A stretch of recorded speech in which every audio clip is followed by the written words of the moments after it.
Hello everyone, আসসালামু আলাইকুম। আজকে আমরা শিখব am is are was were এর ব্যবহার। Am is are was were হলো টু বি ভার্ব। এই ভার্বগুলোর ব্যবহার আজকে আমরা শিখব।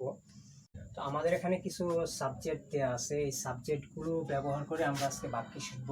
আর বাক্য বানানোর জন্য যে স্ট্রাকচারটা আছে সেটা হলো subject plus verb plus object.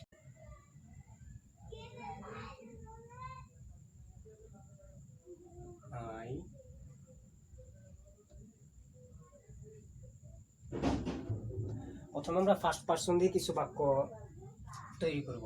তো বাক্য বানানোর জন্য প্রথমে তো মূলত আমাদের সাবজেক্ট প্রয়োজনে সাবজেক্টগুলো প্রথমে আমি লিখলাম। ফার্স্ট পার্সন থেকে প্রথমে আমি সাবজেক্টটা আনলাম।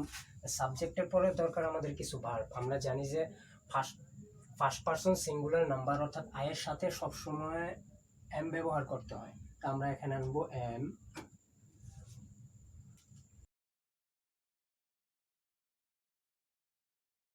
Subject plus verb plus other word. এখন আদার ওয়ার্ডগুলো কি হতে পারে? I am a doctor, a teacher,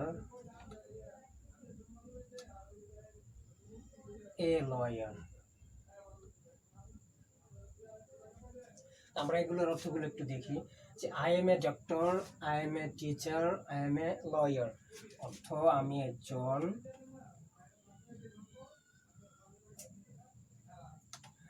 একজন ডাক্তার।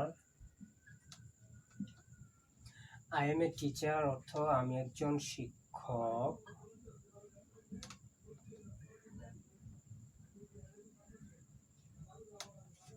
এবং আই এম এ লয়ার অর্থ আমি একজন আইনজীবী।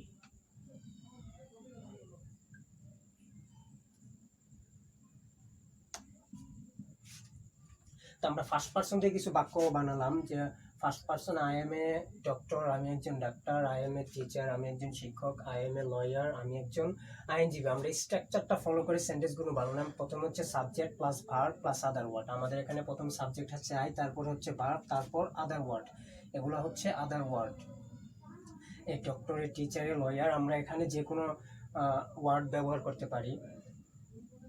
তারপর আমরা এখন ফার্স্ট পার্সন সিঙ্গুলার নাম্বার দিয়ে দেখলাম। ফার্স্ট পার্সন প্লুরাল নাম্বার দিয়ে আমরা এখন কিছু সেন্টেন্স বানাবো।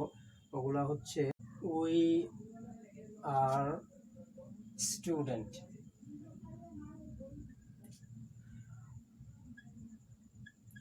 We are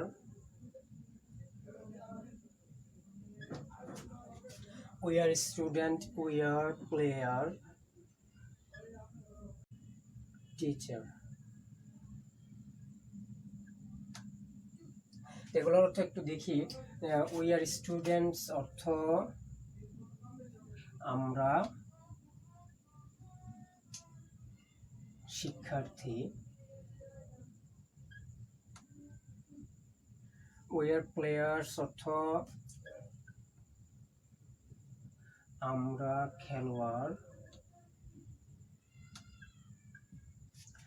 we are teachers অর্থ আমরা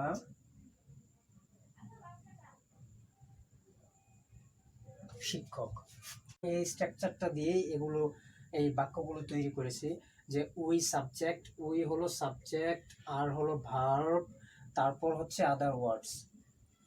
ঠিক এই স্ট্রাকচার সাবজেক্ট ভার্ব আদার ওয়ার্ডস, সাবজেক্ট ভার্ব আদার ওয়ার্ডস। এভাবে আমরা আরো সেন্টেন্স তৈরি করতে পারি। এখন আমরা শিখব সেকেন্ড পার্সন দিয়ে। Second person you. আমরা জানি যে ইউ এর সাথে সবসময় আর ব্যবহার করতে হয়। You are, you are. এখন আমরা ইউ সাবজেক্ট যেখানে এনেছি, ভার্ব এনেছি। এখন আমরা এখানে যে কোনো একটা ওয়ার্ড দিয়ে দিলে হয়। আমরা যদি বলতে চাই তুমি একজন ফার্মার, এখানে ফার্মার দিলে হয় এ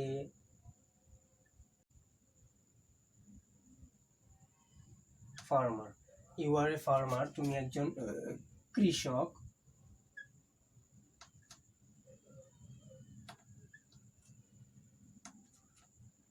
ইউ আর এ বিজনেসম্যান।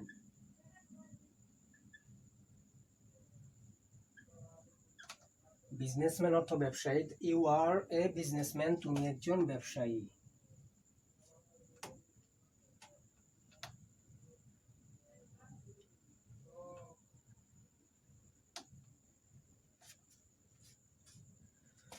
আমরা ফার্স্ট পারসন এবং সেকেন্ড পারসন দিয়ে কিছু বাক্য এখানে বানালাম। এখন আমরা দেখব থার্ড পারসন দিয়ে। আমাদের ফার্স্ট পারসন সেকেন্ড পারসন দিয়ে বাক্য বানানো শেষ, এবার আমরা দেখব থার্ড পারসন দিয়ে। থার্ড পারসনের মধ্যে রয়েছে হি, শি, ইট, দে এবং অন্যান্য নাউন। আমরা এখন হি দিয়ে বানিয়ে দেখি। হি হচ্ছে থার্ড পারসন সিঙ্গুলার নাম্বার। তো হি থার্ড পারসন সিঙ্গুলারের সাথে আমরা জানি যে সবসময় ইজ ব্যবহার করতে হয়। তো আমরা হি এর সাথে ইজ ব্যবহার করব। He is a student. সে একজন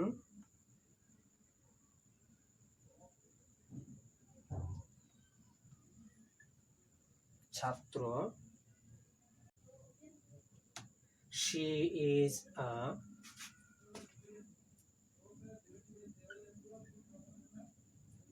doctor. সে একজন ডাক্তার। আমরা ইট দিয়ে ইট সাবজেক্ট দিয়ে একটা সেন্টেন্স বানাই। ইট, ইট থার্ড পারসন সিঙ্গুলার, ইটের সাথে ইজ ব্যবহার করতে হবে। It is a pan. এটি একটি কলম। তারপর রয়েছে দে। দে থার্ড পারসন প্লুরাল নাম্বার। আমরা জানি যে থার্ড পারসন সিঙ্গুলার নাম্বারের ক্ষেত্রে অনলি ইজ ব্যবহার করতে হয় এবং থার্ড পারসন প্লুরালের সাথে আর ব্যবহার করতে হয়। তাহলে আমরা এখানে দে এর সাথে আর ব্যবহার করব। দে আর ফার্মার্স। তারা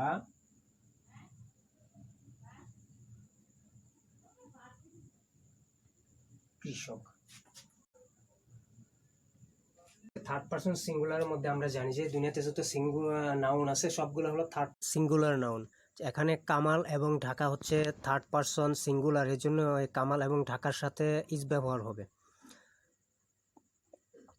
যেমন কামাল, এখানে কামাল দ্বারা এক ব্যক্তিকে বোঝানো হচ্ছে এবং কামাল হচ্ছে যে কোনো একজন ব্যক্তি, পার্সনের নাম। যেহেতু কামাল একজন ব্যক্তি বা পার্সন, এর জন্য কামালের সাথে ইজ ব্যবহার করা হবে।